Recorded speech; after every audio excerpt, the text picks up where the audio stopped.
Yeah. Check it out. Here's the deal. Real quick, and I'm not talking negative about anybody else's pre-treat machine. I'm only going to point out the positives of an open pre-treat machine. The name of this one will be in the description. I believe it's one of a kind, but a lot of them are referred to as like the Scorpion. This top piece up there, that thing is a little different. Some of them just have one arm, less to get dirty and clean. The Scorpion, some other names like that. And put in the comments below if you know what they are, because a lot of people always ask and I never have a straight answer. So here's what I'm talking about tonight. What is the benefit of this pre-treat machine over an enclosed pre-treat machine? And if you can pump out shirts like I'm about to show you with an enclosed, I'd love to know. My wife has rheumatoid arthritis, so less movement with the arms and the joints helps her tremendously. That is why we've stuck with this one. And I was halfway through an order and I thought to myself, you know, let me show them. So this is what I got done so far. This is what I still have to do, right? And that shiny background, this is my garage, and I went to Lowe's and I built, it gets to be about 110 degrees here in the summer. And so this week I built a completely temperature controlled environment with this tape that you can find in the refrigerator section at Lowe's. It's metallic insulation tape. And then each one of these 4x8 slats is about 10 bucks. So on the other side is my Hellcat, and I do not want to get pre-treat on that vehicle. So I had to build something so I could park the car in the garage as well as do the business from the garage.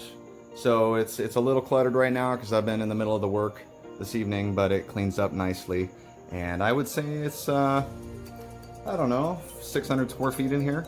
And so here's what I'm going to show you. Here we go. We're going to go over here. I'm going to put the camera down and I'm going to explain exactly what I'm doing. And hopefully you can follow along. All right. So what we have here. Okay, so here we go. The benefits of an open pre-treat machine. So what you can do is, a lot of people, what they do is they take their one shirt, you know, and they take it off and they lay it down. Mind you, we're counting seconds here. Time is money. And they lay their shirt down, you know, and then they get it nice and square. And where did my thing go? And they take their lint brush, you know, and they lint the back of it. A lot of people say, oh, I don't use a lint brush. Check this out. Do you see all that lint on there? This is just from 20 shirts, okay? And I do one sheet. They sell these at Walmart. They're about 8 bucks, and it's 8 inches wide. One sheet is about 30 shirts. So now I got a fresh one, and I go gentle. I don't push hard. I just kind of let it run over. Yes, the hairs are standing up. Here's why I think it's good. Because as they're standing up, it completely, when I do the pre-treat, it completely, set this here, it completely douses the fabric standing up, right? And then we take our Wooster brush and we go down, which now it's laying them down, right? It's assisting them to a flat position. And then when 325 degrees at 20 PSI for 65 seconds goes on this side, it glues them down to a nice flat surface, which helps with your printing when you're doing proper ink, right? So, okay, so you're still with me? We're still on one shirt. Okay, now you gotta flip it over. Now you gotta do the front. All good, you know, that's cool, you know, that's fine. But if you're printing a lot of the same size images, let me move this over here. Now we're doing, this is a pocket. So this part is wasted. This is the downside of one of these. There's some smarter ones where you can just isolate the area, but time is money. So if you calculate the time you're saving, which I'm going to show you in a minute, it really is all the same. Then you take the shirt and you add it to your batch. Now, here's what I'm going to show you. We're going to take 5 shirts. This is where this really is head and shoulders above an enclosed pre-treat machine. We're going to make sure they're all the same direction. So if you're churning out, you know, screen printers or, you know, setting up a DTG lot for a company, You want all the same images. So what we're going to do is, we're going to make sure that all the shirts are set up, right? Fold over the top, okay? Lay it down, pull it flat, pull it over the end. We got 5 shirts going right now. Watch the clock.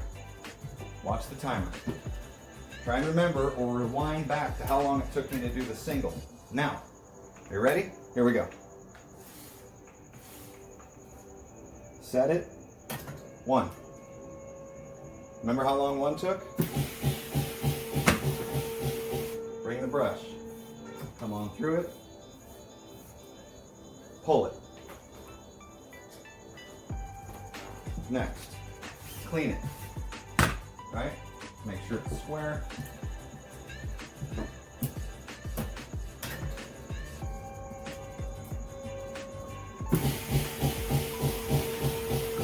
Right? Next, square, clean it, hit it. You see the benefit here, how fast we're going through these?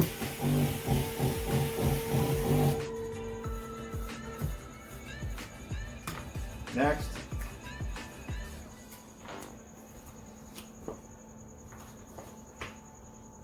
Sorry about that. My pre-treat bottle ran out, of course, in the middle, which normally, if you were planning correctly, it wouldn't, but I got so excited about the video, I didn't change out my bottle. Milk jugs, glass, your mixtures, mark them, and just keep them running. Okay, so we had 5 shirts. We're down to the last shirt.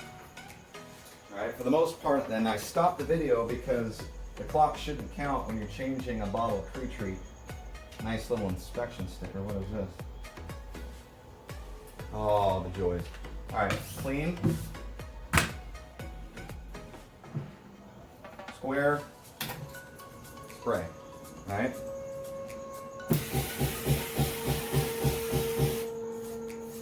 Come back through it, push everything down. Okay, there it is. 5 backs, 5 sides. How long did that take? Okay, now mark the clock because I'm going to come back and I'm going to set up and do the other side. Here we go. These are the 5 shirts. I did the backs too, right? All 5 as it's soaking in. These are going to soak for about 20 minutes before I even consider putting heat on these things. That is how you get a box, is when you press it right away. So now we put them all in order, okay? We fold the batch over, lay them down. This is a pocket, like I said before, so we only need this corner here. See how I put 2-inch gap from the edge of this shirt? If you run it to the edge and you're wondering, why do I always have a line of pre-treat at the top of my shirt? That's because it's too close to the edge and you're banging your brush against the top every pass and you're over soaking it. Okay, so watch when I'm brushing it, what's going on. Pay close attention to the edge, how I'm not hitting the edge with my brush. Because that is how you're getting a line, which nobody ever talks about, but that is exactly what it's from. So here we go. 5 shirts, left breast pocket. I'm only going down this far. We're gonna set the setting. Here we go. Fold it under. 1. Okay. Going and hanging up behind. See, that first one was banging the edge. It's a bad habit to break.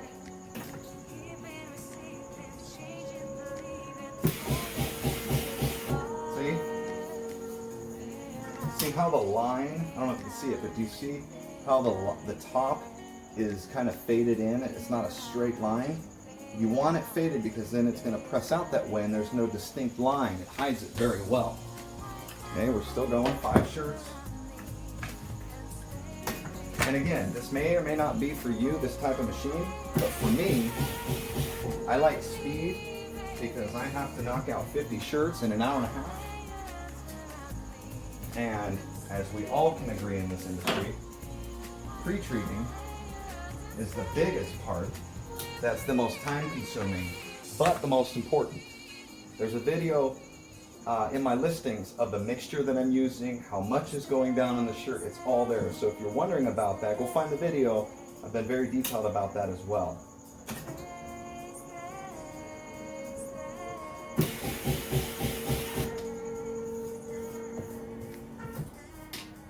Nice and faded. You know, some people say, oh, you know, you treat it like it's an art. The thing is it is. If you enjoy what you do and you make it fun, then it is fun, right? And that's it, 5 shirts. Okay? If I wasn't talking, if I wasn't recording, if I wasn't trying to explain my process to anybody, it probably would have taken half the time. But that's exactly how it works, right? Another 5 shirts, all in order, and you just keep going. I use hangers. They work well for me. Some people have big fancy setups, and that's great. We do about $50,000 in sales every 3 months, just on eBay. We do another 10,000 every 3 months on Etsy, and we do about 15,000 on our website that we had just opened up. So, and this is everything right here that I use to do that process. And I like the simplicity of everything. We have come a long way. If you watch some of the older videos, it was much more cluttered. But I'm slowly getting it down to a more organized chaos. It's in a flow. It starts here and works its way right.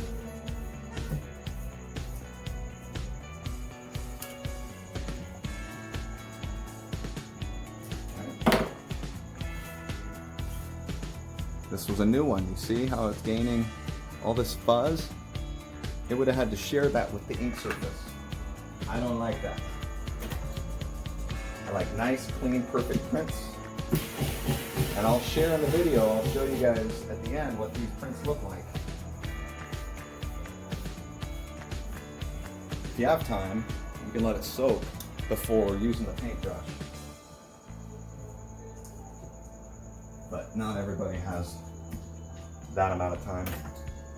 Oops. Get it. There we go.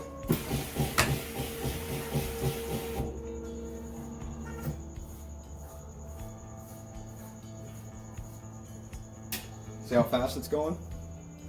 Imagine loading one at a time, over and over and over. And every image that you're printing is different. This is a circle for a finance company. The color of the circle is blue. It'll go very well with the gray. I don't know if I did that twice, better safe than sorry.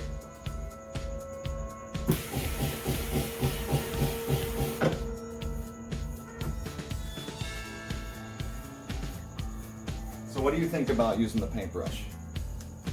You like it? Do you use it? If not, what do you do? I think it's helped our image quality tremendously. We carry about, we have a 99.9 feedback ratio on eBay. After about 10,000 sales, 99.9. We're a top tier seller. We're awarded for it. We have 5 full stars on Etsy. Amazon, we have like a 4.8. All good ratings in my opinion. All from the process that I'm sharing. And I think that a lot of these little tidbits are why we've been able to attain the volume daily that we're doing, because we're doing a lot of volume. And the volume is not attainable unless you have some sort of quick system going, or you're going to get behind, right? So having a system like this can be extremely helpful, and keep that away so it doesn't get on the collar. You know, this stuff doesn't, normally I'd be wearing a mask, but because I'm talking and I'm tired of wearing masks, accuracy doesn't matter because the image is a 4-inch image. The cool thing is, the way I'm doing this, there will be no pre-treat box. because I've already mastered the pre-treat process, right? So now I'm just showing you how fast you can do shirts with these machines that are open. I've seen them on eBay. There's like PVC ones and aluminum ones. They sell, they're about 700 bucks. Actually, I think they would work. Mine is heavy weight. It doesn't move around a lot. The one thing that I see when I look at those $800 ones on eBay is, are they gonna move all over the place? How are they gonna handle, you know, the use, you know, day-to-day use? Are they gonna break down? Because I don't know what parts are in them.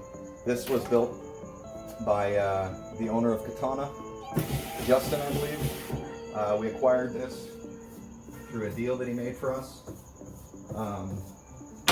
And it's a champ. It runs like a champ. He wasn't kidding, and I do have to give Justin props for that. It's too bad I don't see any more out there. It's very easy to use. It's not the cleanest machine, but I keep this area super clean. I'll do a video on that. These little nozzles, the spray nozzle, everybody has them. They get clogged up. I have a way to clean them that I think you might like. So anyway, there it is. I just did 10 shirts front and back, which equates to 20 shirts, however long this video is with talking to. I love feedback, so if you're seeing something that I'm doing that's wrong, point it out to me. But after about 10,000 tries at this is what I've got. For people that are new into the industry that are wondering what to get, this unit right here is about $1,000. You can get them for $1,000. The enclosed ones, those are about $4. So you make the decision on what's best for you. If you're doing, you know, if you're inside and you do not have a window, this would probably not work because it's going to get sticky all over the place. But if you have access to open air and a workspace that you can use, then save your money, because this is the same nozzle and the same pump pressure that pushes out of the nice fancy ones. I like that it's one nozzle. It means less paying attention and cleaning of all the little spray nozzles each day, which take time. This one here, it's one nozzle, sprays 90 degrees, which hits the whole front. It does a regular, this is a regular platinum, like an Epson F2100, same size as the heat presses that I use. So from one to the next, it all moves across. I do flush it. It's actually due for cleaning. But anyway, I hope you liked the video, and I would appreciate if you would subscribe. You know, I don't know if you could see my face this whole time, so if you didn't, I apologize, but hopefully you'll subscribe. Let me know in the comments of things that you want me to show you or that you might want to discuss. Anything that you see you don't like, I'm open for that too. But good luck out there. I wish you guys nothing but the best success. This industry is unstoppable. If you find yourself a niche, run with it. Because don't listen to anybody saying, oh, I don't know what to sell, there's nothing to sell, everybody's already doing it. You could literally put a flower on a shirt and market it correctly and you'll sell it. It's all about, what I've found is difference, being different in your designs. So good luck, and thanks for subscribing.